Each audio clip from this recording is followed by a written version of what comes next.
പുതിയൊരു വീഡിയോയിലേക്ക് എല്ലാവർക്കും സ്വാഗതം. ഇന്നത്തെ വീഡിയോയിൽ സുസ്ഥിരതയിലേക്ക് ഈ പാഠഭാഗം ഈ വർഷം മാറിയ 10ാം ക്ലാസ്സിലെ സോഷ്യൽ സയൻസ് സെക്കൻഡ് പാർട്ടിലെ ലാസ്റ്റ് ചാപ്റ്റർ ആണ്. അപ്പോൾ വീഡിയോ ഉപകാരപ്പെടുകയാണെങ്കിൽ ഒന്ന് ലൈക്ക് ചെയ്യാനും ഷെയർ ചെയ്യാനും കമൻറ്റ് ചെയ്യാനും മറക്കരുത്. വീഡിയോ മുഴുവനായിട്ട് കാണാൻ ശ്രമിക്കുക. വരാനിരിക്കുന്ന PSC പരീക്ഷകളിൽ പ്രതീക്ഷിക്കാവുന്ന കുറച്ച് ചോദ്യങ്ങൾ നമുക്ക് ഈ പാഠഭാഗത്ത് നിന്ന് പഠിക്കാനുണ്ട്. ഒന്നാമത്തെ ചോദ്യം ഈ തന്നിരിക്കുന്ന ചിത്രവുമായി ബന്ധപ്പെട്ടതാണ്. ഇത് അരൽക്ക മരുഭൂമി. ഈ അരൽക്ക മരുഭൂമി 1960 വരെ ഒരു മരുഭൂമി ആയിരുന്നില്ല, മറിച്ച് ലോകത്തിലെ തന്നെ ഏറ്റവും വലിയ 4ാമത്തെ തടാകമായിരുന്നു അരൽ എന്ന കടല്. ഈ അരൽ കടല് നിലവിൽ അരൽക്ക മരുഭൂമിയായിട്ട് മാറ്റപ്പെട്ടു. അതിന് കാരണം മനുഷ്യന്റെ വിഭവ ചൂഷണം തന്നെയാണ്. അരൽക്ക മരുഭൂമിയെക്കുറിച്ച് ഒന്ന് രണ്ട് കാര്യങ്ങൾ നമുക്ക് പഠിച്ചെടുക്കാം. 1960 വരെ ലോകത്തിലെ 4ാമത്തെ വലിയ തടാകമായിരുന്നു അരൽ കടൽ. തുർക്ക്മെനിസ്ഥാന്റെയും ഉസ്ബെക്കിസ്ഥാന്റെയും ഇടയിലായിട്ടായിരുന്നു അരൽ കടലിന്റെ സ്ഥാനം. ഓർമ്മിച്ചു വെക്കുക, തുർക്ക്മെനിസ്ഥാന്റെയും ഉസ്ബെക്കിസ്ഥാന്റെയും ഇടയ്ക്ക്. പിന്നെ ഈ തടാകത്തിലെ പ്രധാനപ്പെട്ട ജലസ്രോതസ്സുകൾ 2 നദികളായിരുന്നു. ആ നദികളുടെ പേരാണ് അമുദര്യ, സിർദര്യ. ജലസമ്പുഷ്ടമായിരുന്ന ഈ അരൽ കടലിനെ ആശ്രയിച്ചാണ് ഈ പ്രദേശത്തെ പരുത്തി കൃഷി നിലനിന്നിരുന്നത്. എന്നാൽ 4 പതിറ്റാണ്ടുകൾ കൊണ്ട് ഇതൊരു മരുഭൂമിയായി മാറി. അതിന് കാരണം മനുഷ്യൻ ഇതിലേക്കുള്ള ജലസ്രോതസ്സുകളായ ഈ 2 നദികളെ വഴിതിരിച്ചുവിട്ടതാണ്. അടുത്തത് എന്താണ് വിഭവങ്ങൾ? മനുഷ്യന്റെ ആവശ്യങ്ങൾ നിറവേറ്റാൻ ഉപയോഗിക്കുന്നതും പരിസ്ഥിതിയിൽ ലഭ്യമായതും സാങ്കേതികമായി പ്രാപ്യമായതും സാംസ്കാരികമായി സ്വീകാര്യവുമായ ഏതൊന്നിനെയും വിഭവം എന്ന് വിളിക്കാം. വിഭവങ്ങൾ കാര്യക്ഷമമായി ഉപയോഗിച്ചില്ലെങ്കിൽ അത് നാശത്തിലേക്ക് കൊണ്ടുപോകും. പ്രകൃതിയിലെ വിഭവങ്ങൾ ഇല്ലാതായി മാറും. മനുഷ്യന്റെ നിലനിൽപ്പില്ലാതാവും, ഭൂമിയുടെ നിലനിൽപ്പില്ലാതാവും. എല്ലാം അവസാനിക്കുന്ന ഘട്ടത്തിലേക്ക് കൊണ്ട് കാര്യങ്ങളെത്തിക്കും. പിന്നെ ഓർമ്മിച്ചു വെക്കുക, വിഭവങ്ങൾ മനുഷ്യ പ്രയത്നത്തിന്റെ ഫലമായിട്ട് രൂപപ്പെടുന്നവയാണ്. അതുകൊണ്ട് തന്നെ മനുഷ്യർ വിഭവ രൂപീകരണത്തിന്റെ അവശ്യ ഘടകമാണ്.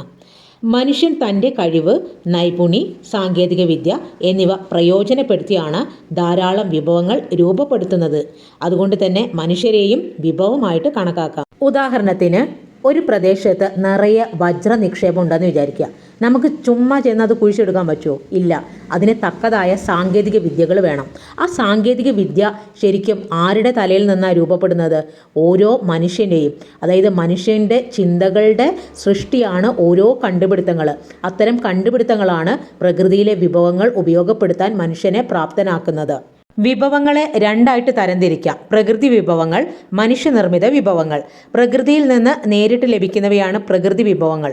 മനുഷ്യനിർമ്മിത വിഭവങ്ങൾ മനുഷ്യൻ്റെ കഴിവും നൈപുണ്യം ഇതൊക്കെ വികസിപ്പിച്ചുകൊണ്ട് തയ്യാറാക്കുന്നവയാണ്. അപ്പോൾ ഉദാഹരണത്തിന് പ്രകൃതി വിഭവങ്ങൾ എന്ന് പറയുമ്പം ധാതുക്കൾ, പ്രകൃതിയിൽ ഒരുപാട് ധാതുക്കളുണ്ട്. പിന്നെ കാറ്റ്, മണ്ണ്, തിരമാല, ഇതൊക്കെ പ്രകൃതി വിഭവങ്ങൾക്ക് ഉദാഹരണമാണ്. അടുത്തത് മനുഷ്യനിർമ്മിത വിഭവങ്ങൾ എന്ന് പറയുമ്പം അതിനകത്ത് മെറ്റൽസ്, ലോഹങ്ങൾ, പിന്നെ പ്ലാസ്റ്റിക്, പേപ്പർ ഇങ്ങനെയുള്ള കാര്യങ്ങളൊക്കെ മനുഷ്യനിർമ്മിത വിഭവങ്ങൾക്ക് ഉദാഹരണമാണ്. അടുത്തത് ഉത്ഭവത്തിന്റെ അടിസ്ഥാനത്തിൽ വിഭവങ്ങളെ 2ആയി തരംതിരിക്കാം. 1 ജൈവ വിഭവം, 2 അജൈവ വിഭവം. ഇനി ജൈവ വിഭവം എന്ന് പറയുമ്പം ജീവനുള്ളവ. അതിൽ മനുഷ്യർ, സസ്യജന്തുജാലങ്ങളൊക്കെ ജൈവ വിഭവങ്ങൾക്ക് ഉദാഹരണമാണ്. ഇനി ജീവനില്ലാത്ത വസ്തുക്കളാൽ നിർമ്മിതമായ വിഭവങ്ങളാണ് അജൈവ വിഭവങ്ങൾ. അതിന് ഉദാഹരണമാണ് ധാതുക്കളൊക്കെ. വിഭവങ്ങളെ പുനഃസ്ഥാപന ശേഷിയുടെ അടിസ്ഥാനത്തിൽ 2ആയിട്ട് തരംതിരിക്കാം. 1 പുനഃസ്ഥാപിക്കാൻ കഴിയുന്ന വിഭവങ്ങൾ, 2 പുനഃസ്ഥാപിക്കാൻ കഴിയാത്ത വിഭവങ്ങൾ എന്നിങ്ങനെ 2ആയിട്ട്.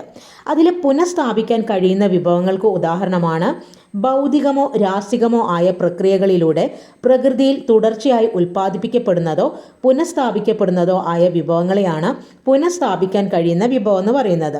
അപ്പോൾ ഇതിൽ ഉപയോഗത്തിനനുസരിച്ച് തീർന്നു പോകുന്നുള്ള ഒരു പ്രശ്നവുമില്ല. അപ്പോൾ അതിന് ഉദാഹരണമായിട്ട് നമുക്ക് പറയാം സൗരോർജം, കാറ്റ്. ഇതൊക്കെ എന്തിനുദാഹരണമാണ്? പുനഃസ്ഥാപിക്കാൻ കഴിയുന്നവയാണ്. സൗരോർജം, കാറ്റ്, തിരമാല ഇതെല്ലാം പുനഃസ്ഥാപിക്കാൻ ശേഷിയുള്ള വിഭവങ്ങളിൽ ഉൾപ്പെടുന്നവയാണ്. അടുത്തത് പുനഃസ്ഥാപിക്കാൻ കഴിയാത്ത വിഭവങ്ങൾ. പുനഃസ്ഥാപിക്കാൻ കഴിയാത്ത വിഭവങ്ങൾക്ക് ഉദാഹരണമാണ് കൽക്കരി, പെട്രോളിയം, പ്രകൃതിവാതകങ്ങൾ തുടങ്ങിയവ. അതായത് നമ്മൾ ശ്വസിക്കുന്ന വായു, സൗരോർജ്ജമൊക്കെ നമുക്ക് പുനഃസ്ഥാപിക്കാൻ കഴിയുമെങ്കിലും നമ്മുടെ പ്രകൃതിയിൽ തന്നെ നമ്മുടെ ഉപയോഗത്തിനനുസരിച്ച് തീർന്നു പോകുന്ന ഒരുപാട് വിഭവങ്ങളുണ്ട്. അതിനാ നമുക്ക് എന്തെന്ന് പറയാം? പുനഃസ്ഥാപിക്കാൻ കഴിയാത്ത വിഭവം എന്ന് പറയാം. ഫോർ എക്സാമ്പിൾ ധാതുക്കൾ, ഫോസിൽ ഇന്ധനങ്ങളൊക്കെ അതിന് ഉദാഹരണങ്ങളാണ്. വിഭവങ്ങളെ ഉടമസ്ഥതയുടെ അടിസ്ഥാനത്തിൽ അടിസ്ഥാനത്തിൽ നമുക്ക് 4ആയിട്ട് തരംതിരിക്കാം. 1 വ്യക്തിഗത വിഭവങ്ങൾ, 2 സാമൂഹ്യ വിഭവങ്ങൾ, 3 ദേശീയ വിഭവങ്ങൾ, 4 അന്തർദേശീയ വിഭവങ്ങൾ. വിഭവങ്ങളെ വീണ്ടും നമുക്ക് ഉടമസ്ഥതയുടെ അടിസ്ഥാനത്തിൽ 4ആയിട്ട് തിരിക്കാം. അതിൽ 1 വ്യക്തിഗത വിഭവങ്ങൾ, 2 സാമൂഹ്യ വിഭവങ്ങൾ, ദേശീയ വിഭവങ്ങൾ, അന്തർദേശീയ വിഭവങ്ങൾ. എന്താണ് വ്യക്തിഗത വിഭവങ്ങൾ? ഒരു വ്യക്തിയുടെ ഉടമസ്ഥതയിൽ ഉള്ളവയാണ് വ്യക്തിഗത വിഭവങ്ങൾ. അതിന് ഉദാഹരണം വീട്, പുരയിടം, സ്വന്തം വാഹനം തുടങ്ങിയവയൊക്കെ എന്തിനുദാഹരണമാണ്? വ്യക്തിയുടെ ഉടമസ്ഥതയിൽ ഉള്ള വിഭവങ്ങൾക്ക് ഉദാഹരണമാണ് കേട്ടോ. വ്യക്തിഗത വിഭവങ്ങൾക്ക് ഉദാഹരണമാണ്.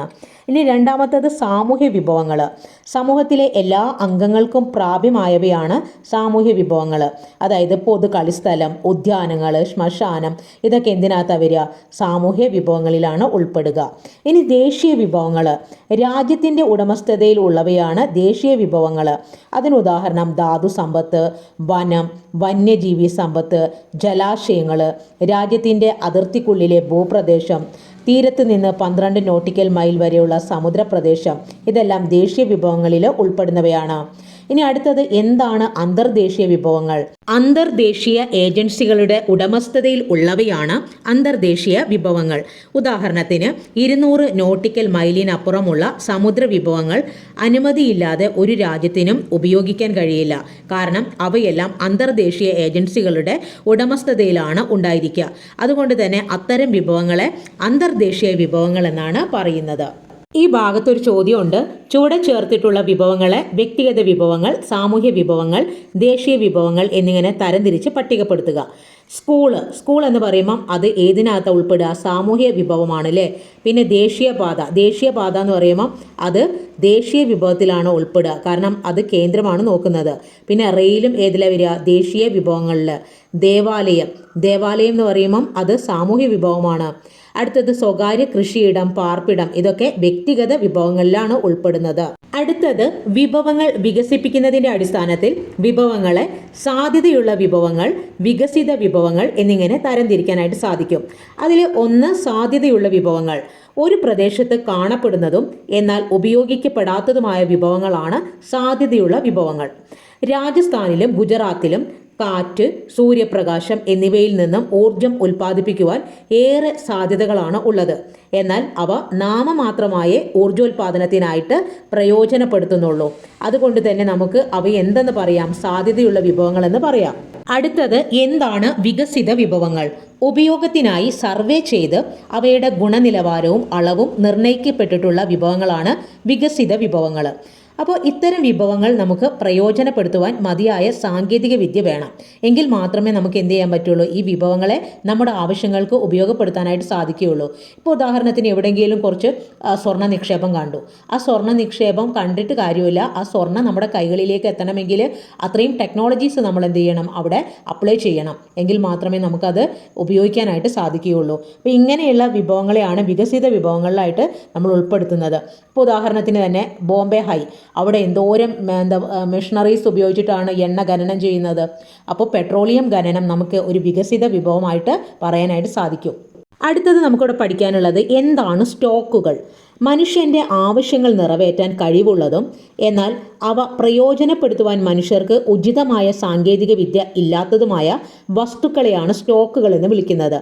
ഉദാഹരണത്തിന് പറയുന്നുണ്ട്, ഹൈഡ്രജനെ ഒരു സമ്പന്നമായ ഊർജ്ജ സ്രോതസ്സായി പ്രയോജനപ്പെടുത്താൻ നമുക്ക് സാധിക്കും. എന്നാൽ അങ്ങനെ ഒരു വിഭവമായിട്ട് ഹൈഡ്രജനെ മാറ്റിയെടുക്കുന്നതിന് ഇന്ന് മതിയായ സാങ്കേതിക വിദ്യ വികസിപ്പിച്ചിട്ടില്ല. അതുകൊണ്ട് നമുക്ക് എന്ത് ചെയ്യാം? ഭാവിയിലേക്ക് ഈ ഒരു ഹൈഡ്രജനെ ഉപയോഗപ്പെടുത്താനായിട്ട് സാധിക്കും. പിന്നെ എന്ത് വേണം?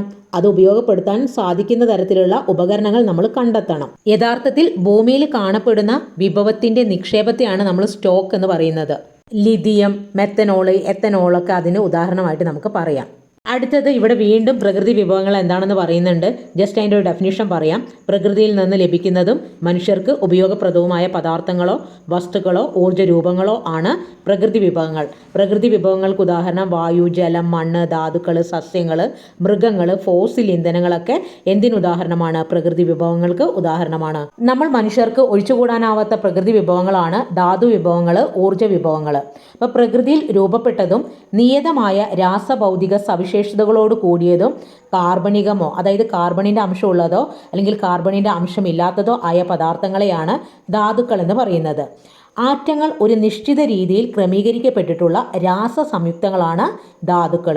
ഇപ്പോൾ ഭൂരിഭാഗം ധാതുക്കളും രണ്ടോ അതിലധികമോ മൂലകങ്ങൾ കൂടി ചേർന്നാണ് രൂപം കൊള്ളുന്നത്. വളരെ കുറച്ച് മൂലകങ്ങൾ മാത്രമേ പ്രകൃതിയിൽ മൂലകാവസ്ഥയിൽ മാത്രം കാണപ്പെടുന്നുള്ളൂ. പിന്നെ ധാതുക്കളെ കൊണ്ടുള്ളൊരു ഉപയോഗം എന്ന് പറഞ്ഞാൽ നമ്മുടെ രാജ്യത്തിൻ്റെ ശാസ്ത്ര പുരോഗതിക്കും സാമ്പത്തിക പുരോഗതിക്കും എല്ലാത്തിനും ധാതുക്കളുടെ ലഭ്യത വളരെ അനിവാര്യമാണ്. വിഭവങ്ങളെ ഭൂമിയിലെ വിതരണ ക്രമത്തിൻ്റെ അടിസ്ഥാനത്തിൽ എല്ലായിടത്തും കാണപ്പെടുന്ന വിഭവങ്ങൾ, പ്രാദേശികവൽക്കരിക്കപ്പെട്ട വിഭവങ്ങൾ, ഇങ്ങനെ രണ്ടായിട്ട് തരംതിരിക്കുന്നുണ്ട്. എല്ലായിടത്തും കാണുന്ന വിഭവങ്ങൾക്ക് ഉദാഹരണമാണ് വായു, സൗരോർജം, ജലം തുടങ്ങിയവ. എന്നാൽ പ്രാദേശികവൽക്കരിക്കപ്പെട്ട വിഭവങ്ങൾ ഏതൊക്കെയാണ്?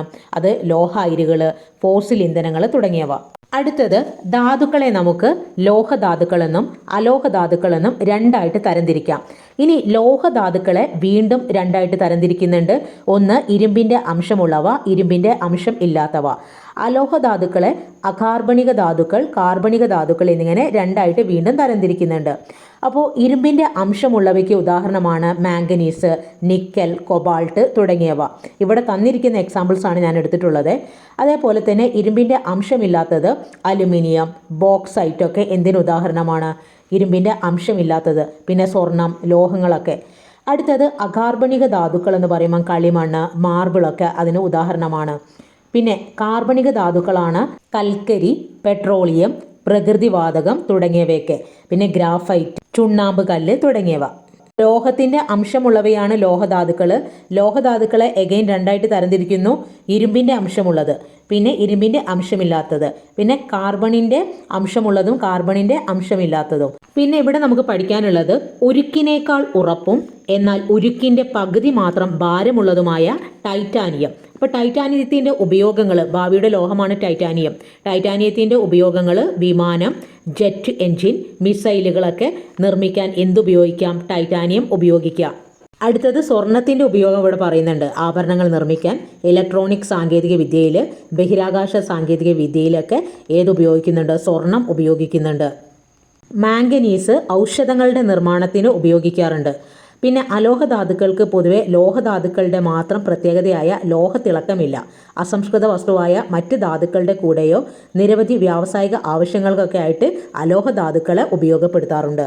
കേരളത്തിൻ്റെ തീരപ്രദേശങ്ങളിൽ ഏറ്റവും കൂടുതൽ കാണപ്പെടുന്ന ധാതുവാണ് മോണോസൈറ്റ്. ലോഹങ്ങൾ ഒന്നിലധികം അയിരുകളിൽ നിന്നാണ് വേർതിരിച്ചെടുക്കുന്നത്. ഇതിനകത്ത് പ്രത്യേകം ഓർമ്മിച്ചു വെക്കുക, ഇരുമ്പിൻ്റെ പ്രധാനപ്പെട്ട അയിരുകളാണ് ഹേമറ്റൈറ്റ്, മാഗ്നറ്റൈറ്റ് തുടങ്ങിയവ. സിഡ്രൈറ്റ്, ലിമോണൈറ്റ് ഒക്കെ വരും കേട്ടോ. അയിരുകൾ എന്ന് പറഞ്ഞാലേ ഒന്നോ അതിലധികമോ ലോഹങ്ങളെ വേർതിരിച്ചെടുക്കാൻ കഴിയുന്ന ഭൗമ വസ്തുക്കൾ, ഭൂമിയിലുള്ള വസ്തുക്കളെയാണ് അയിരുകൾ എന്ന് പറയുന്നത്. ഇനി പ്രധാനപ്പെട്ട ലോഹങ്ങളും അവയുടെ അയിരുകളും നമുക്കിവിടെ പഠിക്കാനുണ്ട്. അതിൽ ഇരുമ്പിൻ്റെ പ്രധാനപ്പെട്ട അയിരാണ് ഹേമറ്റൈറ്റ്, മാഗ്നറ്റൈറ്റ്, ലിമോണൈറ്റ് തുടങ്ങിയവ. ഇരുമ്പിൻ്റെ പ്രധാനപ്പെട്ട അയിരുകൾ ഹേമറ്റൈറ്റ്, മാഗ്നറ്റൈറ്റ്, ലിമോണൈറ്റ് തുടങ്ങിയവ. ഇനി ചെമ്പാണെങ്കിലോ ചാൽക്കോ പൈറൈറ്റ്, നേറ്റീവ് കോപ്പർ ഇതൊക്കെ ചെമ്പിൻ്റെ അയിരാണ്. അടുത്തത് മാംഗനീസിൻ്റെ അയിരാണ് പൈറോലൂസൈറ്റ്, സിലോമെലൻ എന്ന് പറയുന്നത് മാംഗനീസിൻ്റെ അയിരാണ്. ഇനി എല്ലായ്പ്പോഴും PSC ചോദിക്കുന്നതാണ് അലുമിനിയത്തിൻ്റെ അയിര്, അത് ബോക്സൈറ്റ് ആണ്. അലുമിനിയത്തിൻ്റെ അയിരാണ് ബോക്സൈറ്റ്. ഇനി ക്രോമിയത്തിൻ്റെ അയിര് ക്രോമൈറ്റ്. അടുത്തത് ലെഡ് ചോദിക്കാറുണ്ട്. ലെഡിൻ്റെ അയിര് ഏതാണ്? ഗലീന. സിങ്ക്, സ്വാലറൈറ്റ് ഏതാണ്? സിങ്കിൻ്റെ അയിരാണ്. സ്വർണത്തിൻ്റെ അയിരാണ് നേറ്റീവ് സ്വർണം.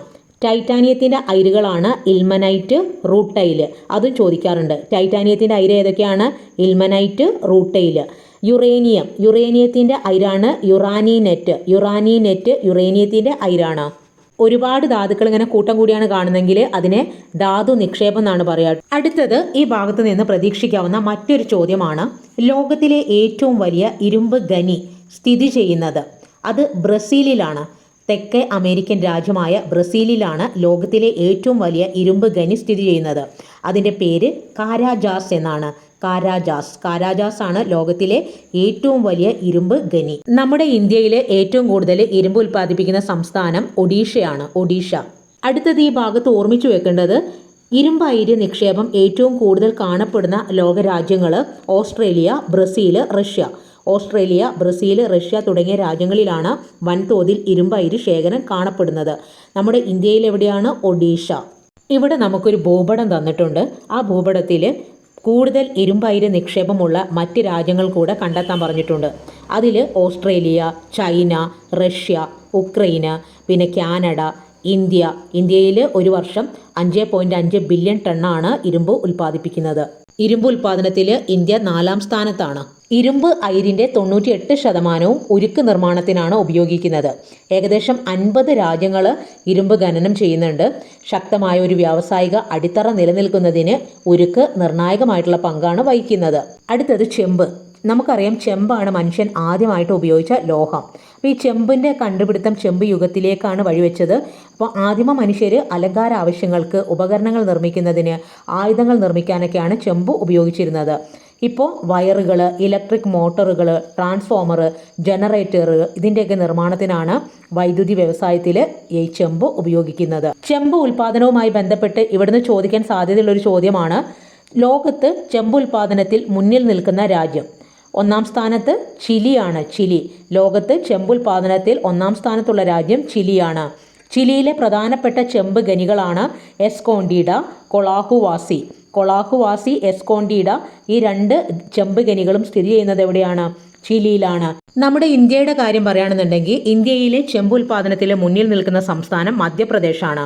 മധ്യപ്രദേശിലെ ബലാഘട്ടാണ് ഏറ്റവും കൂടുതൽ ചെമ്പ് ഉൽപ്പാദിപ്പിക്കുന്നത്. ചെമ്പ് ഉൽപ്പാദനത്തിൽ 2ാം സ്ഥാനത്തുള്ള സംസ്ഥാനം രാജസ്ഥാനാണ്. രാജസ്ഥാനിലെ ഗേത്രി ഖനിയിലാണ് ചെമ്പ് ഉൽപ്പാദനം നടക്കുന്നത്. ചെമ്പ് ഉൽപ്പാദനത്തിൽ ഇന്ത്യ 30ാം സ്ഥാനത്താണ്.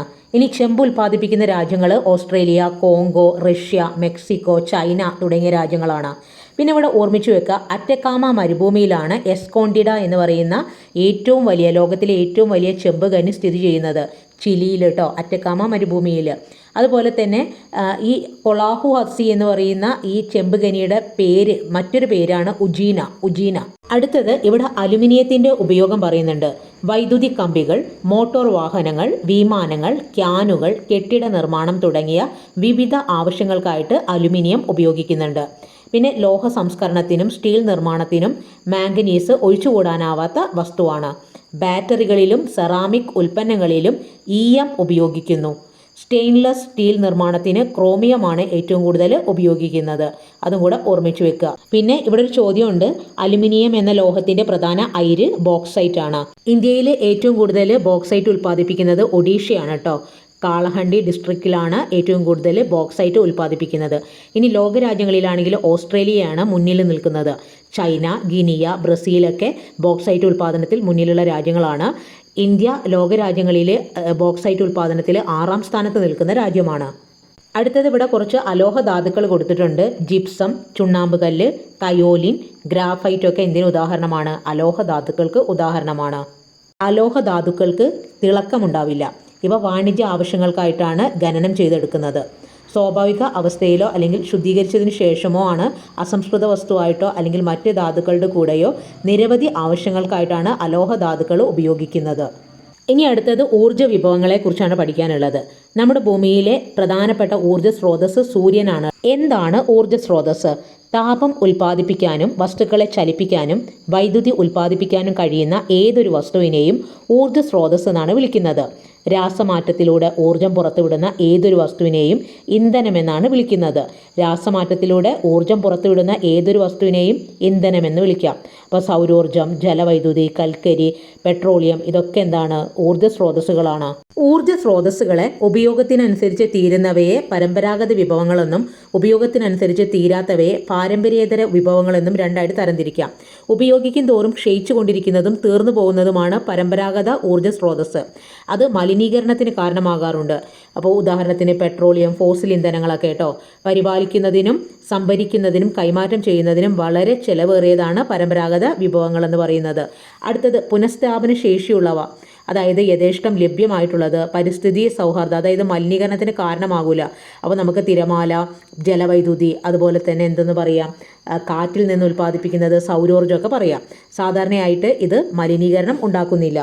പാരമ്പര്യ ഊർജ്ജ സ്രോതസ്സിന് ഉദാഹരണമാണ് കൽക്കരി, പെട്രോളിയം, പ്രകൃതിവാതകമൊക്കെ. കാരണം അവ ഉപയോഗിക്കുന്നതിനനുസരിച്ച് തീർന്നു പോകും. സൗരോർജം, കാറ്റിൽ നിന്ന്, തിരമാലയിൽ നിന്ന് ഈ വൈദ്യുതി ഒന്നും എന്ത് ചെയ്യില്ല, തീർന്നു പോവില്ല. അതുകൊണ്ട് ഇവ പാരമ്പര്യേതര ഊർജ്ജ സ്രോതസ്സുകൾക്ക് ഉദാഹരണമാണ്.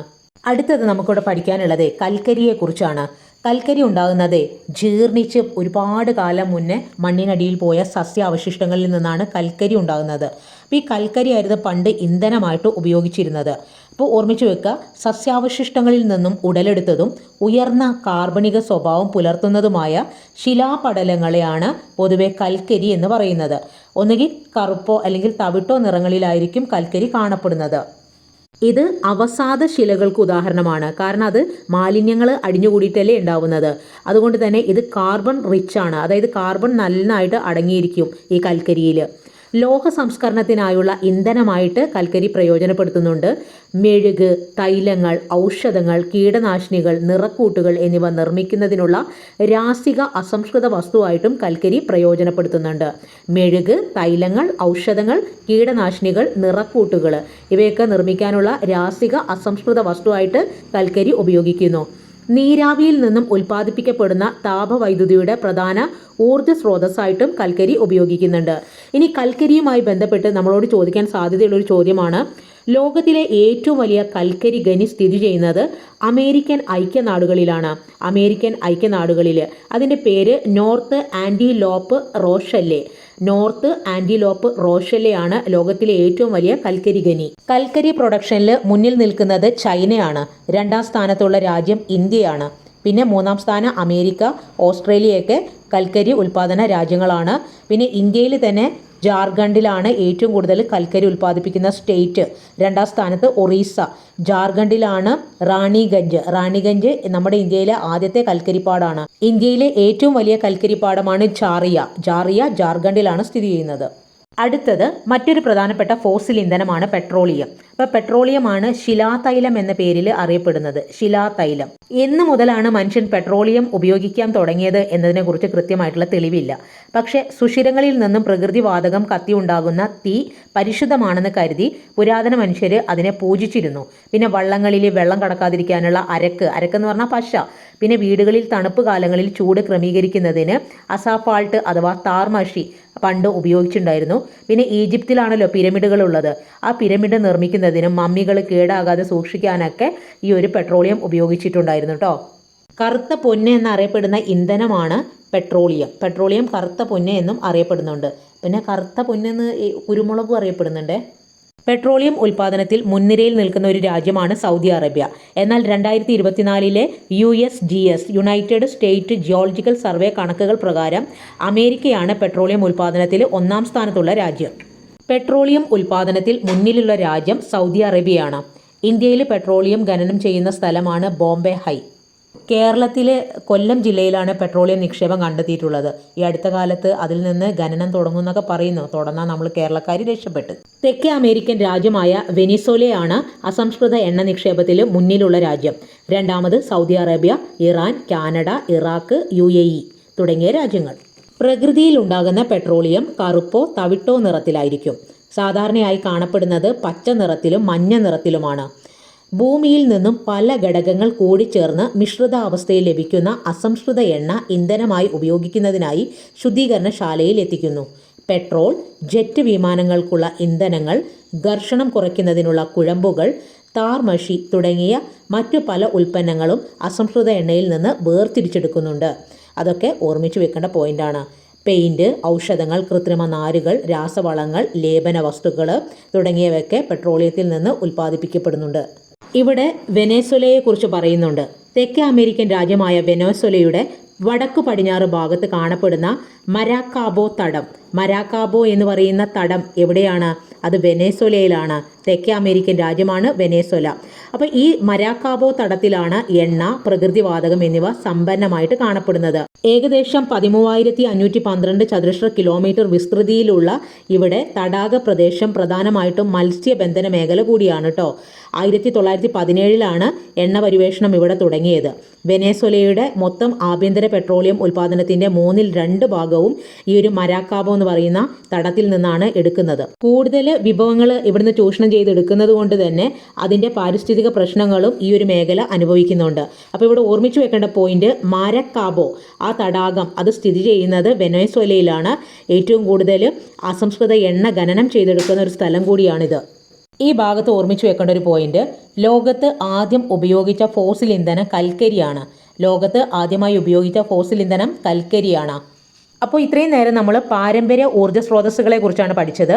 ഇനി നമുക്ക് പുനർനിർമ്മിക്കാൻ കഴിയുന്ന പാരമ്പര്യേതര ഊർജ്ജ സ്രോതസ്സുകളെ കുറിച്ച് പഠിക്കാം. നമുക്കറിയാം, നമ്മുടെ ഭൂമിയിലെ ഊർജ്ജത്തിൻ്റെ പ്രധാന സ്രോതസ്സാണ് സൂര്യൻ. അപ്പോൾ സൂര്യരശ്മികളെ ഊർജ്ജമാക്കി മാറ്റിയെടുക്കാൻ പല സാങ്കേതിക വിദ്യകൾ ഇന്ന് നമ്മൾ ഉപയോഗിക്കുന്നുണ്ട്. സൂര്യനിൽ നിന്നുള്ള ഊർജ്ജം ഉപയോഗിക്കാൻ photo voltaic, solar thermal capture എന്നീ മാർഗങ്ങളാണ് നമ്മൾ ഉപയോഗിക്കുന്നത്. ഫോട്ടോ വോൾട്ടായിക് സെല്ലുകളിൽ സംഭരിക്കുന്ന സൂര്യകിരണങ്ങൾ പരിവർത്തനം ചെയ്ത് കിട്ടുന്ന ഊർജ്ജമാണ് സൗരോർജ്ജമായിട്ട് നമ്മൾ പല ആവശ്യങ്ങൾക്കായിട്ട് ഉപയോഗിക്കുന്നത്. ഇപ്പം നമ്മുടെ കൊച്ചിയിലെ എയർപോർട്ട് നമ്മുടെ ഇന്ത്യയിലെ തന്നെ ഏറ്റവും വലിയ സൗരോർജ്ജ എയർപോർട്ടാണ്. അടുത്തത്, കാറ്റിൽ നിന്നുള്ള ഗതികോർജ്ജം നമ്മൾ ഊർജ്ജ രൂപമാക്കി മാറ്റാറുണ്ട്. അപ്പോൾ കാറ്റിൻ്റെ ശക്തി ഉപയോഗിച്ച് കാറ്റാടി കറക്കുകയും അതുവഴി കാറ്റാടിയുമായി ബന്ധിപ്പിച്ചിരിക്കുന്ന ജനറേറ്റർ പ്രവർത്തിപ്പിച്ചാണ് വൈദ്യുതി ഉൽപ്പാദിപ്പിക്കുന്നത്. കേരളത്തിൽ കാറ്റിൽ നിന്ന് വൈദ്യുതി ഉൽപ്പാദിപ്പിക്കുന്ന ഏറ്റവും വലിയ പ്രദേശം കഞ്ചിക്കോടാണ്, പാലക്കാട് ജില്ലയിലെ കഞ്ചിക്കോട്. കാറ്റിൽ നിന്ന് വൈദ്യുതി ഉൽപ്പാദിപ്പിക്കുന്ന മറ്റൊരു സംസ്ഥാനമാണ് തമിഴ്നാട്. കാറ്റിൽ നിന്ന് വൈദ്യുതി ഉൽപ്പാദിപ്പിക്കുന്ന സ്ഥലങ്ങളെ സംബന്ധിച്ച വിവരങ്ങളുള്ള ഒരു വീഡിയോ ഞാൻ ചെയ്തിട്ടുണ്ട്, അതും കൂടെ അതിൻ്റെ കൂടെ നിങ്ങൾ കാണാം. അടുത്തത്, ഭൗമതാപോർജ്ജം. ഭൂമിയുടെ അന്തർഭാഗത്ത് നിന്നും മാഗ്മ ഉപരിതലത്തിലേക്ക് വരുമ്പോൾ മോചിപ്പിക്കപ്പെടുന്ന താപം കാര്യക്ഷമമായി സംഭരിച്ച് വൈദ്യുതോർജ്ജമാക്കി മാറ്റും. ഇതുകൂടാതെ ചൂട് നീരുറവകളിലൂടെ, അതിനെ വിളിക്കുന്ന പേരാണ് ഗീസർ. നമ്മുടെ ഹിമാചൽ പ്രദേശിൽ മണികരണിൽ ഒരു ഗീസർ ഉണ്ട് കേട്ടോ. അപ്പോൾ ഭൗമാന്തർഭാഗത്ത് നിന്നും പുറത്തേക്ക് വമിക്കുന്ന ജലം, നീരാവി എന്നിവയിൽ നിന്നും ഊർജം ഉൽപ്പാദിപ്പിക്കാനും കഴിയും. ഒരു ബദൽ ഊർജ്ജ ഉറവിടം എന്ന നിലയിൽ ഏറ്റവും പ്രാധാന്യം അർഹിക്കുന്ന ഒരു ഊർജ്ജ സ്രോതസ്സാണ് ഭൗമതാപോർജ്ജം. അപ്പോൾ ഈ കാണുന്ന ചിത്രം കണ്ടോ, ഇത് അമേരിക്കയിലുള്ളൊരു സ്ഥലമാണ്. ലോക പൈതൃക പട്ടികയിൽ ഉൾപ്പെട്ടിട്ടുള്ള ദേശീയ ഉദ്യാനമാണ് യെല്ലോ സ്റ്റോൺ നാഷണൽ പാർക്ക്. അപ്പോൾ ഇവിടെയാണ് ആ വലിയ ഗെയ്സർ ഉള്ളത്. ഇത് അമേരിക്കയിലാണ് കേട്ടോ.